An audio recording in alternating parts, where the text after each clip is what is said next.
임차인은 계약 전 등기부등본을 확인했고 당시 등기부에는 계약 상대방이 소유자로 기재되어 있었습니다. 임차인은 그 사람과 임대차 계약을 맺고 보증금도 지급했습니다. 당연히 그 사람이 진짜 주인이라고 믿을 수밖에 없었죠. 계약 기간이 끝나갈 무렵 임차인은 본인 소유의 집으로 들어갈 계획을 세우고 집 전체를 새로 리모델링했습니다. 이사 준비도 거의 마친 상태였습니다. 그런데 임대차가 끝났는데도 임대인은 보증금을 돌려주지 않았습니다. 새 임차인이 들어오면 그 돈으로 돌려주겠다는 말만 반복했습니다. 그러던 중 자신이 진짜 소유자라고 주장하는 제3자가 나타나 아파트의 가등기를 설정한 사실이 확인됐습니다. 가등기가 표시된 집에 새로 들어오려는 임차인을 구하기는 더 어려워졌고 결국 기존 임차인은 이사도 못 가고 새로 리모델링한 본인 집에도 들어가지 못했습니다. 결국 눈물을 머금고 그 집을 다시 다른 사람에게 임대해야 했습니다. 지금은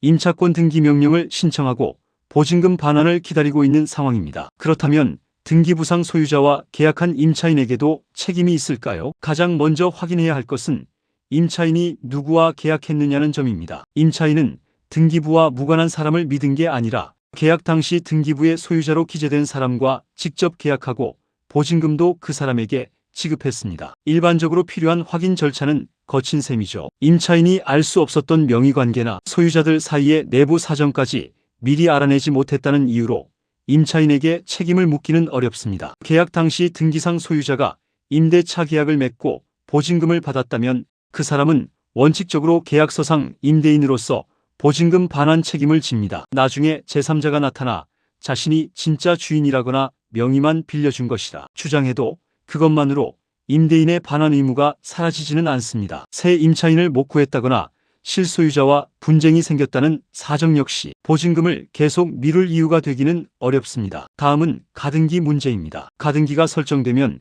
임차인의 권리가 모두 사라질까요? 그렇지 않습니다. 가등기는 장래에 본등기를 하기 위해 순위를 미리 확보해 두는 등기일 뿐 그날 바로 소유권이 이전되는 것은 아닙니다. 다만 가등기권자가 나중에 본등기를 마치면 가등기 이후에 생긴 권리들이 영향을 받을 수 있습니다. 그래서 중요한 건 가등기가 있다는 사실 자체보다 각 권리가 발생한 날짜와 순서입니다. 먼저 주택을 인도받은 날, 전입신고를 마친 날, 확정일자를 받은 날을 확인해야 합니다. 그리고 가등기가 접수된 날, 임차권 등기가 실제로 기입된 날과 비교해야 합니다. 임차인이 인도와 전입신고로 대항력을 갖춘 뒤에 가등기가 설정됐다면 임차인에게 유리한 사정이 될 수 있고 확정일자까지 가등기보다 앞섰다면 경매나 공매 시 우선 변제권과 배당 순위도 함께 따져볼 수 있습니다. 반대로 가등기가 먼저 설정된 뒤 임차인이 대항력을 갖췄다면 상황은 훨씬 복잡해집니다. 또한 그 가등기가 매매 예약에 따른 소유권 이전 청구권 가등기인지 채권 담보를 위한 담보가등기인지도 확인해야 합니다. 등기부는 말소된 사항까지 포함한 등기사항 전 부증명서로 발급받아 과거 권리관계와 접수 날짜를 반드시 확인하시기 바랍니다. 임차권 등기 명령을 신청했다면 언제 이사할 수 있을까요? 여기서 꼭 지켜야 할 게 있습니다. 신청했다고 바로 이사하거나 전입신고를 옮기면 안 됩니다. 임차권 등기가 완료되면 이사하고 전입신고를 옮기더라도 기존 대항력과 우선 변제권을 유지할 수 있지만 그 효과는 신청일이 아니라 등기부에 실제로 기입된 뒤부터 발생합니다. 법원 결정이 났다는 사실만으로는 부족하고 등기부등본을 다시 발급받아 실제 기입 여부를 확인해야 합니다. 안전한 순서는 신청, 법원 결정 대기, 등기부 기입 확인, 그 다음 주택 인도와 열쇠 반환, 전입신고 이전입니다. 계약서상 임대인은 이 문제를 어떻게 풀어야 할까요? 임대인은 계약 당시 등기상 소유자였고 보증금을 직접 받았으니 먼저 임차인에게 보증금을 반환해야 합니다. 새 임차인의 보증금으로 기존 보증금을 돌려주는 경우가 많지만 새 임차인이 들어와야만 반환 의무가 생기는 건 아닙니다. 실소유자라고 주장하는 가등기권자와의 분쟁은 임차인의 보증금 문제와 분리해서 가등기 원인 확인과 말소, 협의, 채무관계 정산으로 별도로 풀어야 합니다. 협의가 안 되면 가등기 말소 청구 소송도 검토할 수 있습니다. 이런 내부 분쟁을 이유로 보증금 반환을 계속 미루는 건 적절하지 않습니다. 임대인이 계속 미룬다면 임차인도 기다리기만 해서는 안 됩니다. 먼저 내용 증명으로 계약 종료일, 미반환 보증금 액수, 반환 계좌와 지급기한, 불이행 시 법적 절차 진행 의사를 구체적으로 밝혀 최종 요구할 수 있습니다. 다툼이 크지 않다면 지급명령을, 소유권, 분쟁과 가등기 문제가 얽혀 있다면 보증금 반환 청구 소송을 검토해야 합니다. 소송 중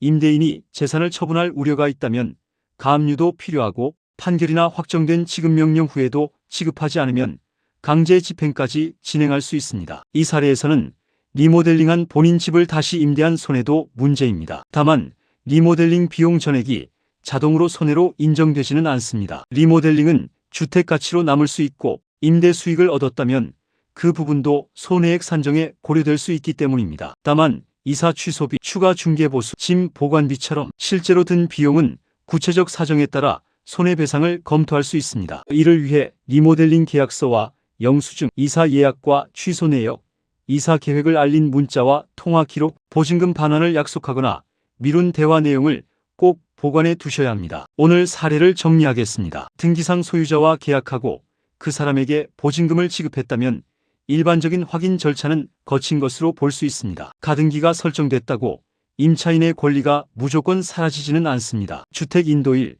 전입신고일, 확정일자, 가등기 접수일의 순서를 정확히 비교하는 것이 핵심입니다. 임차권 등기 명령은 신청만으로 끝나지 않으며 등기부에 실제 기입된 것을 확인한 뒤 이사와 전입신고를 진행해야 합니다. 계약서상 임대인은 실소유자 분쟁과 별개로 임차인의 보증금 반환을 우선 해결해야 하고 계속 미뤄진다면 내용 증명, 지급명령이나 소송, 가압류와 강제 집행까지 단계적으로 검토해야 합니다. 집주인들 사이의 내부 사정이 임차인의 눈물을 당연하게 만들 수는 없습니다. 부동산 임대차에서 중요한 건 말로 주장하는 진짜 주인이 아니라 등기부와 계약서, 그리고 각 권리가 발생한 날짜와 순서입니다. 비슷한 상황이라면 말소사항이 포함된 등기사항 전 부증명서를 확인하고 전입신고일과 확정일자, 가등기 접수일을 꼼꼼히 비교해 보시기 바랍니다. 사건마다 계약 내용과 등기 순위가 다르기 때문에 실제 법적 절차를 진행하실 때는